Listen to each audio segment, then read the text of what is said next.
Hey guys, hope everybody's doing all right. So, this is the second part of our verb endings review that we started last time. Last time, we saw three different ways of talking. We have this guy who's talking about himself, and he says, I sit.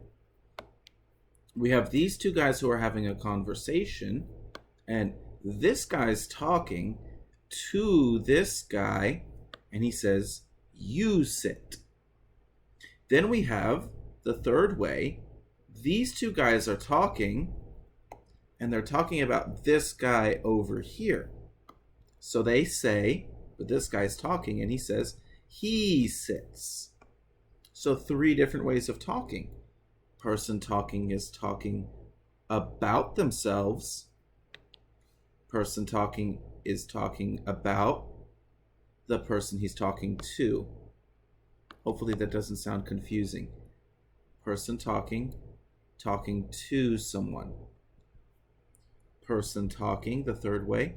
Person talking about someone else.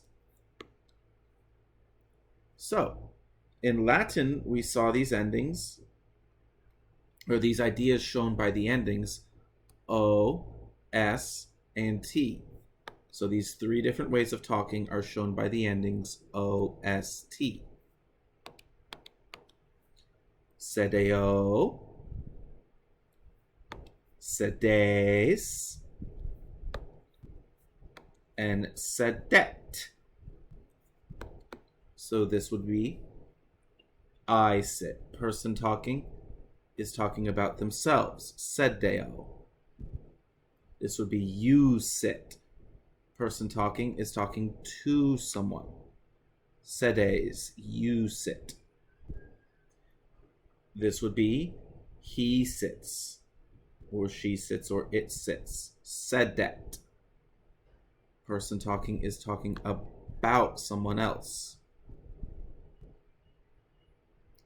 So, today we're going to talk about what happens when there's more than one.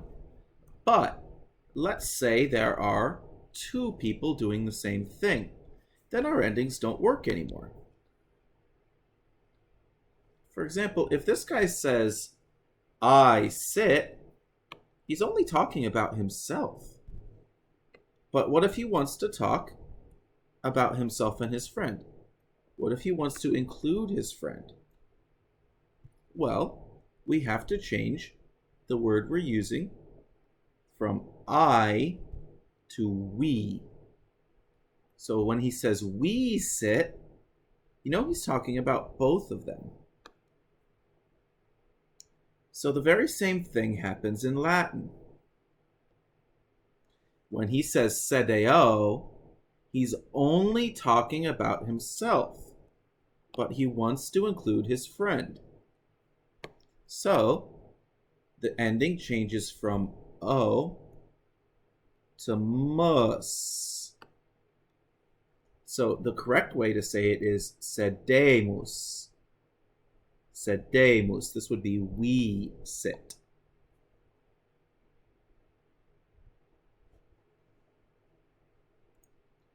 But what about more than one person that you are talking to? So this guy says, you sit, talking about these two guys. Well, that makes sense, right? We can still use the same word you that we used when there was only one person. I mean, if we wanted to be super extra duper clear, we could say you all. This guy could say you all sit, but he doesn't have to. You sit is fine, and you all sit is fine. Okay, but in Latin, things do not work this way. They do not. You cannot just use an S ending when you really mean more than one person. Doing so is illegal. Illegal. And it will get you arrested. So this guy, He thinks he's fine when he says sedes, because sedes is you sit. But he's only talking about this guy. He's not talking about both of them. So a police officer shows up and he says, I saw that. Sir, please come with me. And now he's arrested because he made a mistake. Now, what do we do then? In Latin, the way to show more than one you is to add the ending tis. So when he says sedetis, you know he's talking about more than one person, or he's talking to more than one person. Sedetis. So this would be like saying in English, you all sit. But remember, he has to say this. So he said it the right way now. He said sedetis. So the same police officer shows up. And he says, good job, citizen. Have some ice cream. And finally, when there's more than one person that we're talking about. So he can't say, this guy's talking. If he wants to talk about both of these guys, he can't say he sits. That means he's only talking about one. That's not right. So we have to, of course, change it in English to they sit. That way you know he's talking about more than one person. Well, it works the same way in Latin. If this guy's talking and he says sedet, he's only talking about this one guy. And that's not what we want. So the T changes to unt. And so he says sedent. And that lets you know that we're talking about both of them.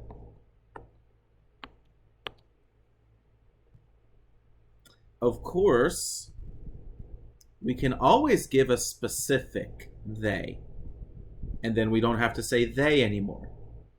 Let's use the example of students. Let's say these guys are students.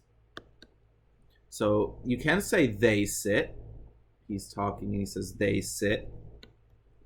Or you could just say the students sit. This guy could say the students sit. And he's talking about these guys over here. That's fine. So you don't have to say they anymore. In Latin, it works the same way.